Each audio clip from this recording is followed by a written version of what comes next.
ध्यानाभ्यास के लिए कृपया अपने नेत्रों को बंद कर लीजिए।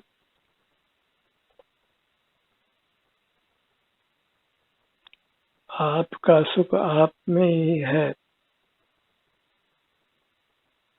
आप स्वयं सुख के बने हुए हैं।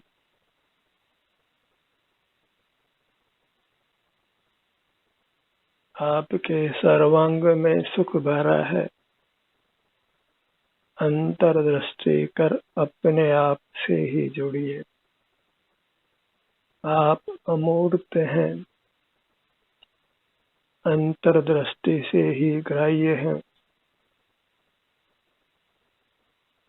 मूर्त शरीर आप में मिला है जो आपका स्वरूप नहीं है। उसको लेकर नहीं आए थे, लेकर भी नहीं जाएंगे।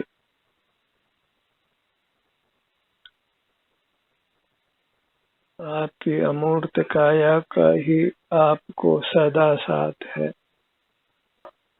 वह आप स्वयं हैं। वही आपका स्वरूप है।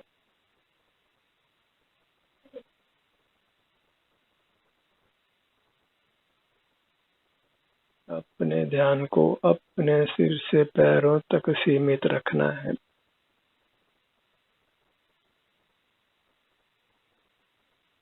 जिससे आपको परम शांति का अनुभव होता है।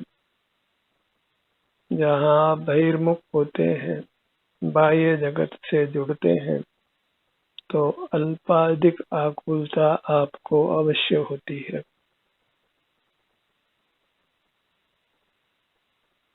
आप राग द्वेष से युक्त होते हैं, मोह से ग्रसित होते हैं, क्योंकि बाह्य मूर्त पदार्थ सुखद दुखद अनुभव में आते हैं, जबकि वे न सुख स्वरूप हैं न दुख स्वरूप हैं।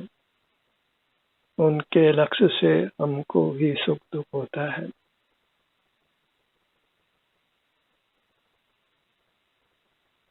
सुख दुख हम में ही होता है। सुख के लिए हमें अपने आप से ही जुड़कर युक्त रहना है। अपने से नहीं जुड़ते, इसीलिए अपने में दुख होता है। यदि अपने से जुड़कर रहे तो फिर आपको अपने सुख का ही अनुभव होता है।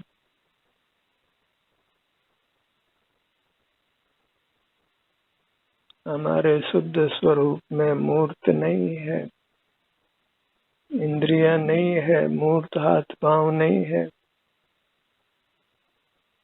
मन भी नहीं है, स्वर यंत्र भी नहीं है, मस्तिष्क भी नहीं है। जितना व्यवहार हम करते हैं वह सब मूर्त उद्गल की सहाय से करते हैं, और वह हमारा स्वभाव नहीं है। इस मूर्त काया के अभाव में, मूर्त कर्म के संबंध के अभाव में हमें स्वतः ही सर्वांग में उत्तम सुख का अनुभव होता है, क्योंकि वह हमारा स्वरूप है।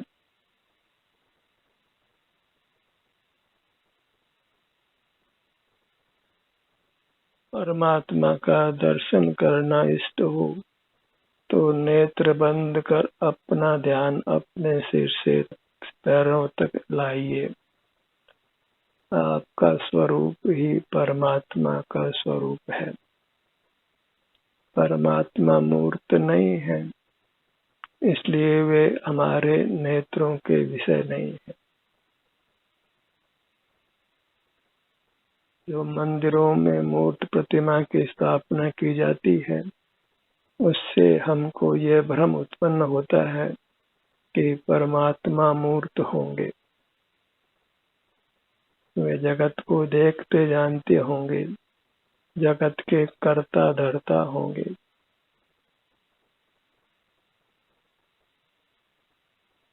यह सब मोही जीवों की रचना है।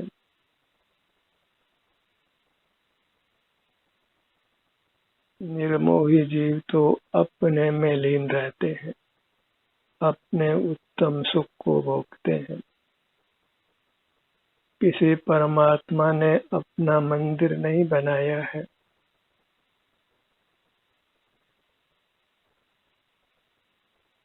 उन्होंने जगत से मुख को मोड़ा है, अपना मुख अपनी ओर किया है, तभी वे परमात्मा बन सके हैं। अमूर्त प्रकट हुए हैं और उनका सुख पूर्ण रूप से प्रकट हुआ है और वह अनंत काल तक बना भी रहेगा।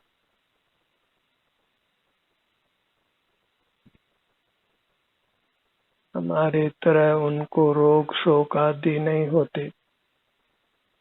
जो बहिर्मुख रहते हैं उनको ही रोग शोक राग द्वेष मोह सताते हैं। सुखी होने के लिए बस अपने सन्मुख रहना है, इंद्रिय ज्ञान का निरोध रखना है, मन से कुछ विचार नहीं करना है, मुंह से कुछ बोलना नहीं है, काय से कुछ चेष्टा नहीं करना है, मस्तिष्क से कुछ याद नहीं करना है। तब स्वतः ही हमारा मुख अपनी ओर होता है और हमें अपने सुख का अनुभव होता है। जो सुख अतीन्द्रिय है उत्तम है।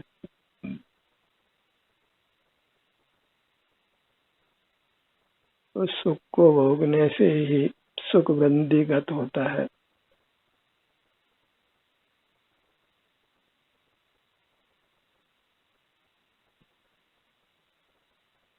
अपना मुख अपनी ओर करने से जो शांति का अनुभव होता है उसको आप पहचानिए।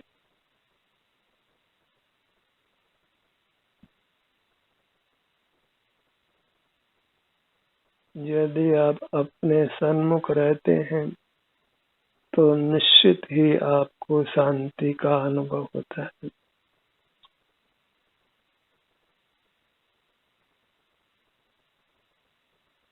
कुछ इंद्रिय ज्ञान की उत्पत्ति नहीं होती, राग आदि के दोष उत्पन्न नहीं होते।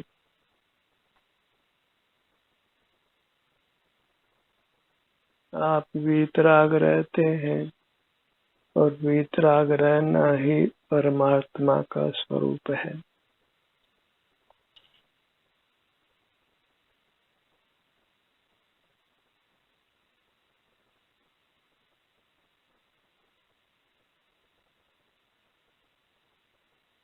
अपने में ही केली करते हुए रहिए, कुछ भी विचार नहीं करना है।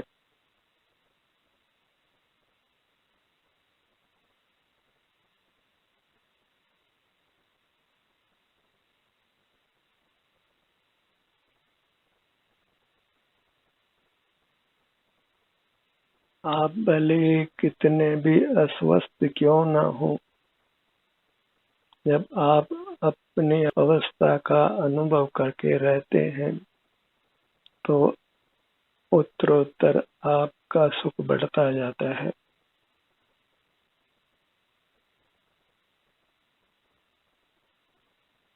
और इसी क्रम में आप शीघ्र ही परमात्मा हो जाते हैं।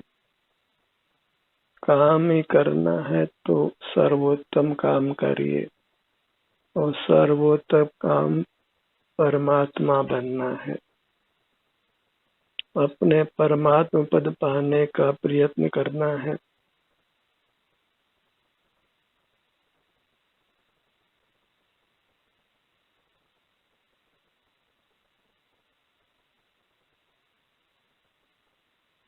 परमात्मा रूप ही हमारा शुद्ध रूप है।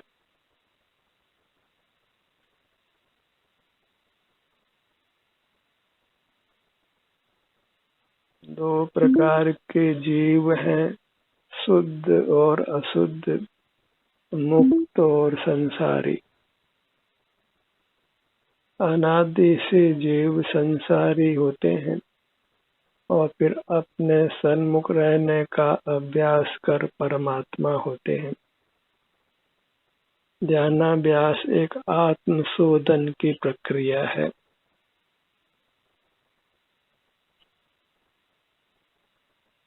अपने को मूर्त से छुड़ाकर शुद्ध अमूर्त प्रकट करने की प्रक्रिया है। क्योंकि जहाँ मूर्त का संबंध है वहाँ ही सर्व क्लेशों की उत्पत्ति है। क्योंकि मूर्त विनाशिक है, उसके संबंध से हम मूर्त से प्रभावित होते हैं और मूर्त से प्रभावित होना ही दुख का कारण है।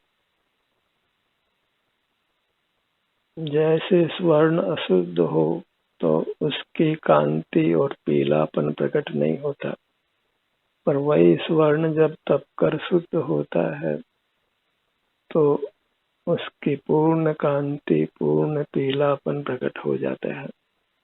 तो अशुद्ध स्वर्ण में ही शुद्ध स्वर्ण रहा है। ऐसे इस मूर्त काया में ही अपना परमात्मा रूप रहा है, परमात्मा रहा है। तभी कहा है देह देवालय में देव का निवास है। तन मंदिर में ही देव का निवास है। बस यहाँ से जब जुड़कर रहते हैं तो वह देव तन मंदिर से अलग होकर प्रकट देव हो जाता है। फिर उसे सदा सुख का ही अनुभव होता है। ध्यानाभ्यास अपने को ही शुद्ध करने का प्रयत्न है। ध्यान से हम मूर्त कर्मों को अपने से पृथक करते हैं।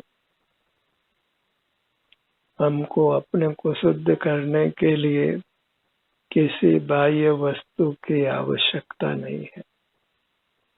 केवल अपना मुख अपनी ओर रखने की आवश्यकता है। नेत्रों को खुला नहीं रखना है, क्योंकि नेत्र का विषय मूर्त है। हमारा अमूर्त शरीर का एहसास बंद नेत्रों से ही सुगमता से होता है। सिर से पैरों तक ये मैं हूँ, ऐसा हमको अनुभव होता है। अमूर्त होने से वहाँ कोई रंग नहीं होता है, तथापि सुख स्वभाव होने से वहाँ सुख दुख रूप संवेदना होती है। और कैसी भी संवेदना क्यों न हो, जब आप अपने से युक्त रहते हैं तो आपकी संवेदना उत्तरोत्तर सुखद होती जाती है।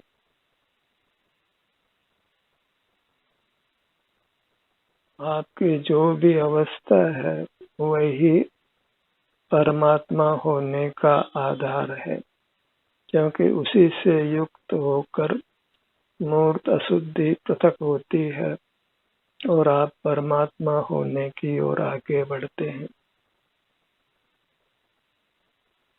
भले आप कितने भी अस्वस्थ क्यों न हो, शरीर में वेदना भी हो, अप्रिय संवेदना भी हो, जैसी भी आपकी अवस्था है, संवेदना है, उसी का आश्रय कर आपको आगे बढ़ते रहना है।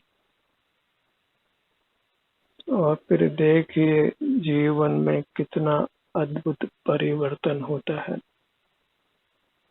आपका सुख चैन प्रकट होता जाता है और वह सुख प्राप्त होता है जो बाहर में कितने पुण्य के उदय वाले जीवों को नहीं हो सकता है। सुख को किसी कर्म के उदय की आवश्यकता नहीं है, बाह्य पदार्थों की आवश्यकता नहीं है। जैसे शुद्ध स्वर्ण को कांतिमय रहने के लिए, पीला रहने के लिए किसी बाह्य वस्तु की आवश्यकता नहीं है। जो हीरा शुद्ध है वह अपनी चमक सदा बनाकर रखता है। ऐसे ही हम जब अपने ही ध्यान से अपने को शुद्ध कर लेते हैं तो फिर सदा अपने में सुख का परिणाम होता है। हम सुखमय होते हैं। अचेतन पदार्थ को कितना भी शुद्ध किया जाए उसमें सुख नहीं होता है। हमको सुख होता है, ये कोई अद्भुत उपलब्धि हमको है। सुख को ही चेतनपना है, क्योंकि सुख चेतने रूप है, अनुभव करने रूप है। सुख का अनुभव होता है, संवेदन होता है, तभी हमारे को ये विकल्प होता है कि मैं सुखी हूँ, मैं दुखी हूँ।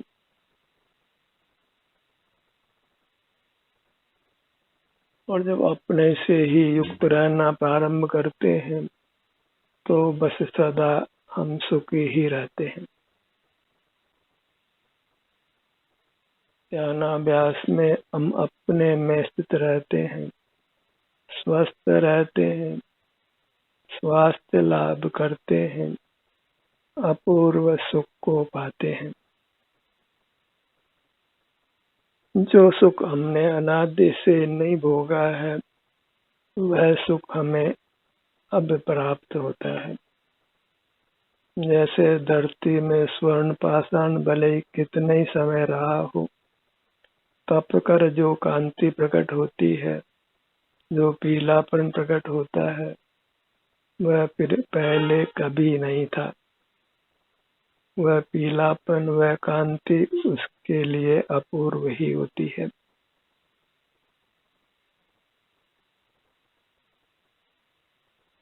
ऐसे ही जब अपने सन्मुख होते हैं, अपने सन्मुख बने रहते हैं, तो हमें अपूर्व अपूर्व शांति सुख का अनुभव होता है। और यह तो प्रयोग करके देखने की चीज है, भला किसको सुख शांति नहीं चाहिए।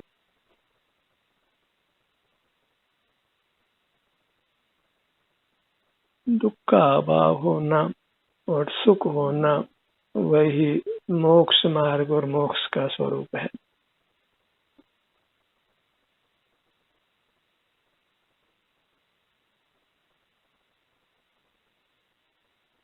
भले इंद्रियां नहीं हो, मन मस्तिष्क नहीं हो, स्वर यंत्र भी नहीं हो, हाथ पांव भी मूर्त नहीं हो, तथापि अपने आकार में मुक्त होने पर हमको सर्वोत्तम सुख का अनुभव होता है।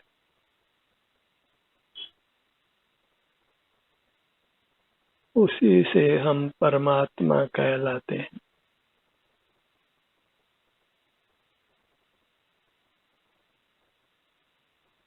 अब एक ही संकल्प करिए कि परमात्मा हो जाना है,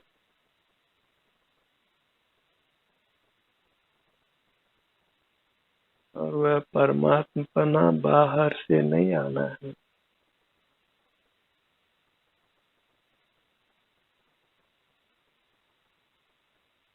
अपने से ही अपना ध्यान करने से, संवेदन करने से वह परमात्मा प्रकट होना है।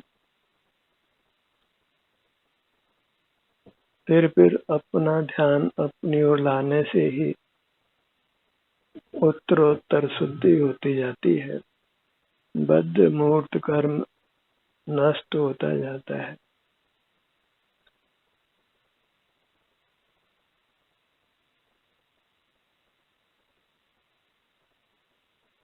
अपने ध्यान को अपने सिर के भाग पर लाइए। ये स्वावलंबन है, इसलिए इसके बारे में कुछ भी शंका मत करिए। स्वयं स्वयं के अनुभव से दुखी नहीं होता, सुखी ही होता है।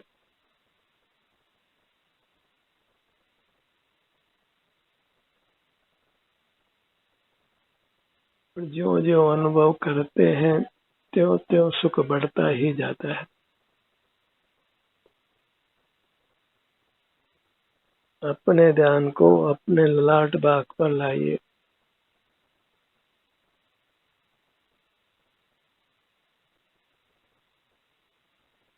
गुरु मध्य दोनों नेत्र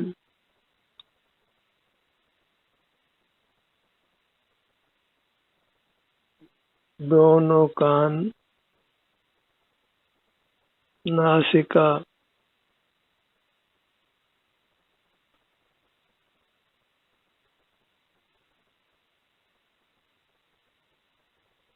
दोनों होठ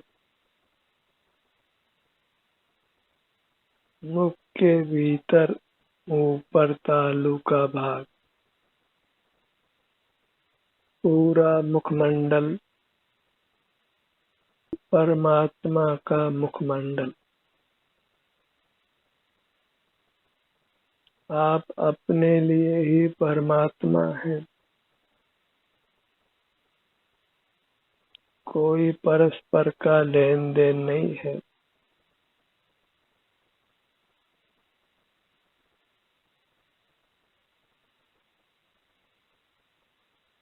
अपने ध्यान को अपनी दाहिनी हथेली पर लाइए।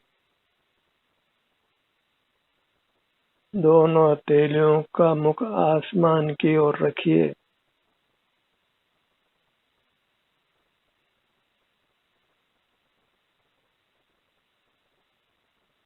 चिकित्सा में हथेलियों पर ही नाना प्रेशर पॉइंट माने जाते हैं, जिन पर दबाव देने से आपका ध्यान उन भागों पर जाता है और आपका संपूर्ण शरीर स्वस्थ होने लगता है। हमें अपनी हथेलियों पर अभी बिना कुछ दबाव दिए या जो भी संवेदना है उसका अनुभव करना है।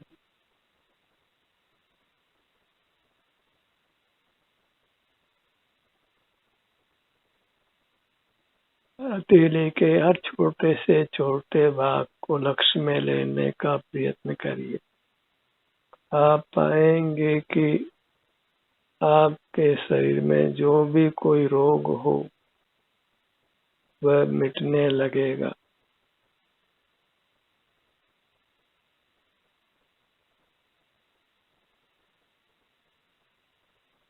अपनी हथेलियों और पगतलियों में ही यहाँ ऐसे छोटे छोटे विभाग हैं जिन पर अपना ध्यान लाने, वहीं की दशा का संवेदन करने से आप उत्तम स्वास्थ्य को पाते हैं।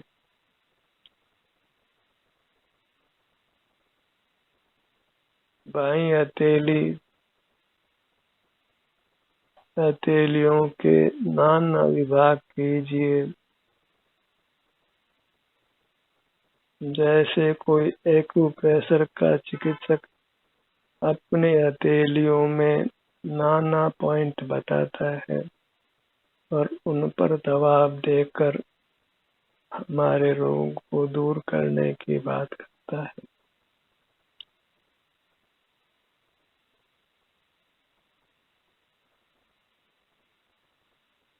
आप बस अपने हथेलियों में जो भी संवेदना हो रही है उसका अनुभव करते रहिए।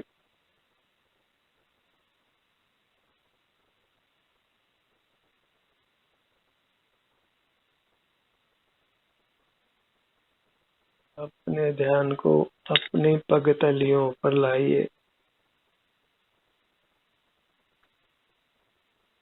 साधु जन पद्मासन में विराजते हैं और पगतलियों को आसमान की ओर रखते हैं और पगतलियों का विशेष अनुभव करते हैं। वहाँ की संवेदना को प्रधानता से अनुभव में लेते हैं। यहाँ भी चिकित्सक ध्यान के नाना केंद्र, नाना पॉइंट स्वीकार करते हैं जिन पर दबाव देकर वे हमारे सर्व रोगों को दूर करते हैं।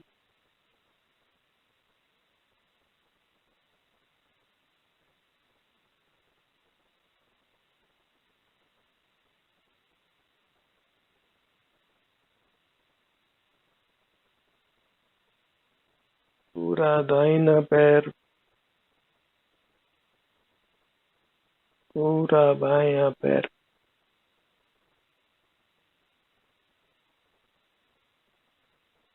चरण कमलों को प्रधानता से अनुभव में लीजिए। ऐसे ही अपने हस्त कमलों को प्रधानता से अनुभव में लीजिए। बिना ही एक्यूप्रेशर किए अपने विभिन्न भागों पर अपने ध्यान को लाइए और संवेदना को प्रसन्न चित्त से अनुभव कीजिए।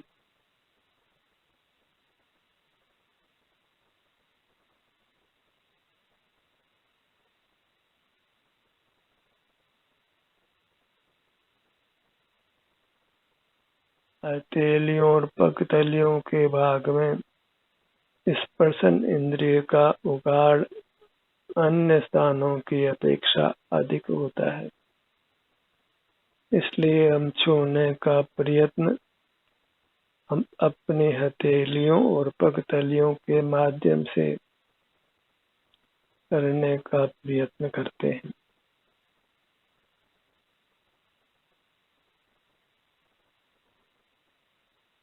अपने ध्यान को अपने सीने के भाग पर लाइए। सीने के मध्य में हृदय स्थान पर आइए। हृदय स्थान को स्वस्थ रखने के लिए आपको इस स्थान को विशेष महत्व देकर यहाँ अधिक समय तक रुकने का प्रयत्न करना है। यहाँ की संवेदना को बारंबार अनुभव में लेना है।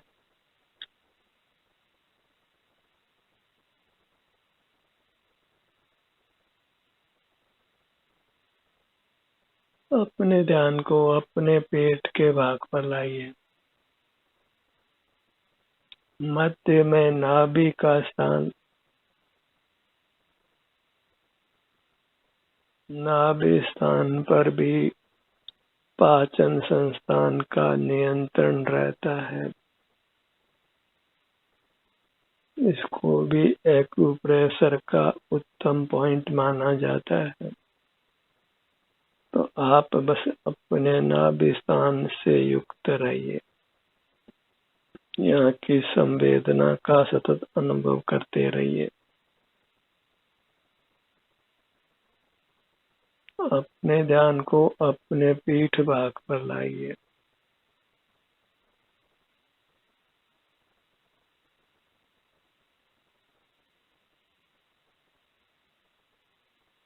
अपनी पूरी मूर्त को लक्ष्य में लीजिए।